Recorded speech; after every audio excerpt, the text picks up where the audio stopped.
নমস্কার বন্ধুরা, village cooking Bangla থেকে আপনাদের সবাইকে স্বাগত। শীত তো এসে গেছে, আবার যাওয়ারও মধ্যে। এখন পৌষ মাস মানে অনেক শীত। সেই শীতে নানান ধরনের পিঠে পুলি আপনারা বানিয়ে খান, দেখবেন ভীষণ ভালো লাগবে। তার মধ্যে আমরা আজকে বানাবো সরা পিঠে, আর কেউ বা বলে চিতল পিঠে। এটা খেতে কিন্তু ভীষণ ভালো লাগে। বেশিরভাগ পৌষ সংক্রান্তির দিন এই পিঠেটা সকলেই বানায়। তবে আগেই আপনাদের সঙ্গে আমি শেয়ার করছি, আমরা বানাবো সেটা আপনারা দেখবেন। যদি ভালো লাগে বাড়িতে অবশ্যই বানাবেন। তাহলে বন্ধুরা চলুন চিতল পিঠে বা সরা পিঠেটা কিভাবে বানাতে হয় সেটাই আপনাদেরকে দেখাবো। বন্ধুরা, আজকের পিঠে দেখবেন কেমন করে ফুলে ফুলে ভাজবো, আপনারা দেখতে থাকবেন। হ্যাঁ, চিতল পিঠেটি বা সরা পিঠেটি বানানোর জন্য এখানে নিয়েছি পুরো 1 লিটার গরুর দুধ, আর আছে 500 গ্রাম একদম খাঁটি খেজুরের গুড়, আর কাকিমার হাতে আছে আতপ চালের ময়দা। এই আতপ চালের ময়দা দিয়ে আমরা আজকে সরা পিঠেটা বানাবো।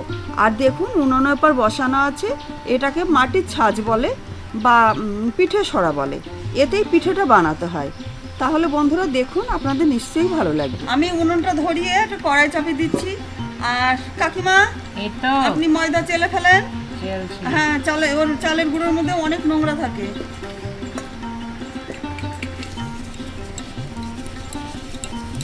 পিঠে বানাতে হলে দুধ আর গুড় কিন্তু একবারে কোনো সময় জাল করবেন না, তাহলে দুধটা অনেক সময় কেটে যাওয়ার সম্ভাবনা থাকে। ওই জন্য দুধ আলাদাভাবে জাল করতে হবে আর গুড় আলাদাভাবে জাল করতে হবে। আমি তাই দুধটাকে আগে জাল করে নেব। একটু ছেঁকে নিচ্ছি।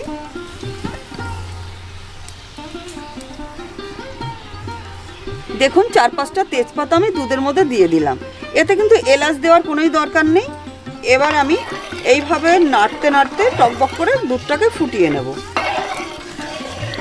নাড়া কিন্তু বন্ধ করলে হবে না, ঠিক এইভাবে নেড়ে যেতে হবে, তাহলে কিন্তু কড়াইতে লেগে যেতে পারে। দেখুন বন্ধুরা, ময়দাটাকে আমি এখন মেখে নিব। ময়দার মধ্যে একটু সামান্য লবণ দিচ্ছি, অল্প অল্প করে জল দিব আর মেখে নিব। কাকিমা, এই তো খুব ভালো করে ফেটিয়ে ফেটিয়ে মাখবেন। আচ্ছা, ঠিক আছে। আরো জল লাগবে, অল্প অল্প করে জল দেবেন আর মাখবেন। দেখুন বন্ধুরা, দুধটা কেমন জাল হয়েছে, একেবারে সুন্দরভাবে ফুটে উঠেছে। আর তেজপাতা দিয়েছি তো সুন্দর একটা গন্ধও বেরোচ্ছে। দুধটা তো ফুটে উঠেছে কাকিমা, হলো ময়দা মাখা? হ্যাঁ, আমার হয়ে গেছে। আরো ফেটিয়ে মাখুন। এবার দুধটা আমি নামিয়ে আমি গুড়টা চাপিয়ে দেবো। হাত দিয়ে মাখলে সুন্দর হয় বেশি, তাই না? হ্যাঁ। আমি কড়াইয়ের ভেতর দিয়ে দিচ্ছি 1 কাপ মতো জল, আর দিচ্ছি 100 গ্রাম চিনি। গুড়ের মধ্যে একটু চিনি মেশালে খুব সুন্দর একটা স্বাদ আসে। বন্ধুরা, হাতে আমি খেজুরের গুড় নিয়েছি। চিনিটাও সুন্দর জাল হয়ে গেছে, মানে চিনিটাকে একদম গলিয়ে নিতে হবে, তবেই কিন্তু গুড় দিতে হবে। চিনিটা গলেও গেছে। এবার আমি খেজুরের গুড়টা দিয়ে দিচ্ছি। ধরুন গুড়টা সুন্দর দানা কাকিমা। হ্যাঁ, বীজ ঘুটে রেখেছি। হ্যাঁ হ্যাঁ হ্যাঁ, খুব ভালো সেন্টও বেরোচ্ছে। এবার ভালো করে মিশিয়ে নেব। বন্ধুরা, যদি খাঁটি খেজুরের গুড় পাওয়া যায় আর খাঁটি দুধ হয়, তাহলে এই পিঠের স্বাদটাই হয় আলাদা। এখন তো যারা খেজুরের গুড় কিনে খায় তারা তো খাঁটি গুড়টা পায় না, দেখা যাচ্ছে অর্ধেকের বেশি চিনি দেওয়া থাকে আর সামান্য একটু খেজুরের গুড় দিয়ে জাল করে, খেজুরের রস দিয়ে জাল করে। তো ওই জন্য ওই পিঠের কিন্তু স্বাদ ভালো হয় না। দেখুন 2 মিনিট জাল দিয়ে আমি এইভাবে গুড়টাকে ফুটিয়ে নিয়েছি, সুন্দরভাবে ফুটে উঠেছে। এবার আমি এটাকে নামিয়ে দুধের মধ্যে দিয়ে দেবো। একটু ঢাকা দিয়ে রেখেছিলাম, এই দুধের মধ্যে এখন গুড়টা দিয়ে দেবো। এই সময় একটু চেক করে দেখতে হবে দুধে মিষ্টি ঠিকঠাক হয়েছে কিনা। যদি না হয় আর একটু জাল করে দিয়ে দেবেন। দেখুন সুন্দর একটা কালার চলে এসেছে। এবার আমি রসটাকে ভালো করে ঢেকে রাখবো। ঢেকে রাখলে কি গরমটা ঠিকঠাক থাকবে। এবার আমি পিঠে ভাজা সরাটা চাপিয়ে দিলাম। এবার সরাটা গরম হলে পিঠে ভেজে নেব। কাকিমা, এই তো পিঠে কিন্তু আজকে ভাজবেন আপনি। আমি পারি নাকি? না না, আপনি ভালো পারেন। আমি রস করে দিলাম, পিঠেটা আপনি ভাজবেন। বন্ধুরা, এটা তো গরম হয়ে গেছে সরাটা। আর কাকিমা হচ্ছে পিঠে ভাজার একদম এক্সপার্ট। ওই জন্য কাকিমাকে আজকে দেব পিঠেটা ভাজবে। আপনারা দেখতে থাকুন, কাকিমা খুব ভালো পিঠে ভাজে। দেখুন বন্ধুরা, এই যে বাটিতে সাদা তেল নিয়েছি, এই বেগুনের বোটাই করে এখন কাকিমা এই সরার ভেতরে একটু বুলিয়ে দেবে যাতে পিঠেটা খুব ভালোভাবে ওঠে। হ্যাঁ, একবার দিলেই হবে, ব্যাস। দেখুন চালের ময়দাটা কেমন করে মেখেছে কাকিমা, খুব পাতলাও না আবার অত্যন্ত গাঢ়ও না, ঠিক এইভাবে মেখেছে। এবার সরার ভেতরে এক হাতা করে দেবে আর কাকিমা ভাজবে, আপনারা দেখুন।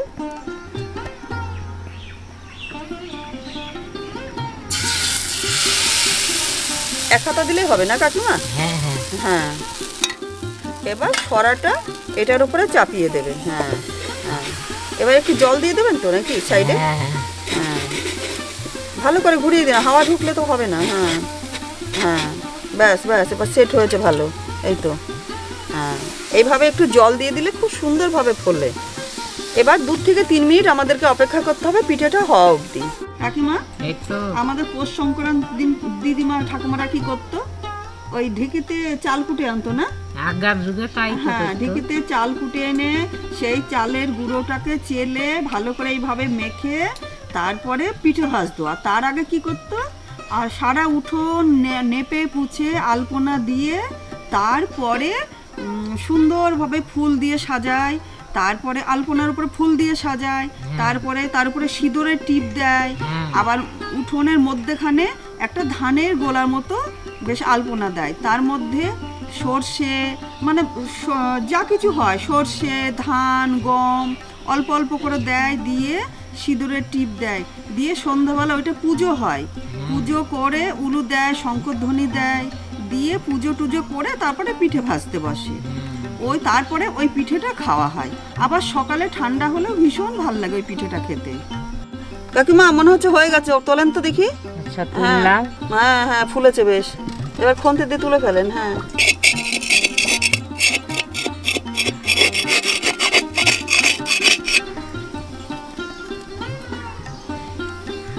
আবার ঢাকা দিয়ে দেন, রস ঠান্ডা হয়ে যাবে নাইলে। বন্ধুরা, আবার আমি ওই বেগুনের বোটাতে করে তেলটা দিয়ে নিল কাকিমা। এবার আবার আরেকটা করে ভাজবে, বা এইভাবে একটা একটা করে ভাজতে ভাজতে সবগুলো আমরা ভেজে নেব। হ্যাঁ, হয়ে গেছে তেল দেওয়া। এবার বারে বারে হাতাতে করে নাড়তে থাকতে হবে, না হলে ব্যাটারটা গাঢ় হয়ে যাবে। হ্যাঁ, হয়ে গেছে, এবার ঢাকা দিয়ে দেন। আবারও ঢাকা দিয়ে নিল। আর যখন পিঠেটা ভাজা হয়ে যায় তখন সরাটা সবসময় একটু জলের মধ্যে রাখার চেষ্টা করবেন, তাহলে সরাটা ভালো থাকে। হ্যাঁ, এবার এই দেখুন একটু মনে হচ্ছে হাওয়া ঢুকছে, একটা সুতির কাপড় একটু ভিজিয়ে এই ফাঁকাগুলো বন্ধ করে দিল। হ্যাঁ, এইভাবে, তাহলে এর সরার ভেতরে হাওয়াটা ঢুকবে না, তখন দেখা যায় যে পিঠেটা খুব ভালো ফোলে। ওই জন্য এই সুতির কাপড়টা দিয়ে নিতে হয়। দেখুন কেমন হয়েছে, বেশ ভালো, মোটামুটি ভালো ফুলেছে। আস্তে করে তুলে ফেলেন। হ্যাঁ, দেখুন কাকিমা রসের মধ্যে, কাকিমা এর মধ্যে অনেকগুলোই ভেজে ফেলেছে, ঠিক একইভাবে আমরা সবগুলো ভেজে নেব। ঢাকা দিয়ে দেন কাকিমা, নাহলে গরম থাকবে না রস। হ্যাঁ বন্ধুরা, দেখুন সব সরা পিঠেগুলো আমরা ভেজে নিয়েছি, এইভাবে আপনারা ভাজবেন, দেখবেন সুন্দরভাবে রস নেবে। কাকিমা, আমরা তাহলে একটু টেস্ট করে দেখি কেমন হয়েছে। দেখুন সুন্দর বেশ রস নিয়েছে, একদম ভেঙে ভেঙে যাচ্ছে, এত সুন্দর রস নিয়েছে। একটা দুটো খেলেই পেট ভরে যাবে।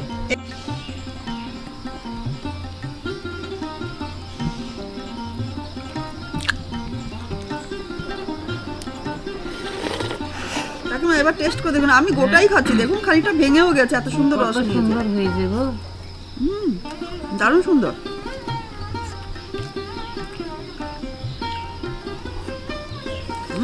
ঝোলটা দারুণ হয়েছে খেতে। বন্ধুরা দেখলাম তো আমরা কিভাবে সরা পিঠেটা বানালাম। পৌষ মাস শীতের দিন ঠিক এইভাবে পিঠে বানাবেন। আমাদের সন্ধ্যা হয়ে আসলো, রাত্রেও খাবো আবার সকালেও খাবো। যত বাসি হবে তত মনে হবে যে রসটা বেশি নিচ্ছে। রস নিতে 1 ঘন্টা টাইম লাগে অবশ্য। তো বন্ধুরা তাহলে এইভাবে বানাবেন, বানানো কিচ্ছু কঠিন ব্যাপার নেই, এইভাবে বানিয়ে সকলে মিলে খাবেন। আর আপনাদের পিঠে কেমন হলো আমাদেরকে কমেন্ট করে অবশ্যই জানাবেন। তাহলে আমি আর কাকিমা আগামী রেসিপিতে আবার চলে আসবো নিত্য নতুন রেসিপি নিয়ে। তাহলে সকলে ভালো থাকবেন, সুস্থ থাকবেন। ধন্যবাদ।